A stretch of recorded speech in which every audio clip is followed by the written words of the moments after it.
मौलाना अगर लॉन्ग मार्च की तरफ जाते हैं, क्योंकि लग यही रहा है कि पीडीएम तो जाएगी, तो क्या आप बहैसियत सदर पाकिस्तान मुस्लिम लीग नून इनके साथ जाएंगे या लास्ट टाइम की तरह जाएंगे? मैं तो पहले ऐलान कर चुका हूं कि महंगाई के खिलाफ हमें इस हुकूमत के खिलाफ मार्च हर सूरत करना होगा और इस हुकूमत को हमें अपना सियासी और कानूनी हक इस्तेमाल करते हुए इसका मुहासबा करना होगा।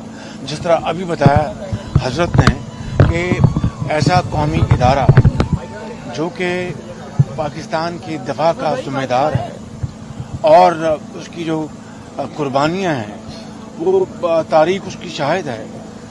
मोदी इस इदारे के वक़ार को नुकसान पहुंचाने के लिए वो काम नहीं कर सका जो कि इमरान खान नियाजी जो दिन रात यूटर्न मारते हैं, उन्होंने जिस तरीके इन नाजुक मामलात को हैंडल किया है वो इंतहाई काबिल अफसोस है। बहुत शुक्रिया।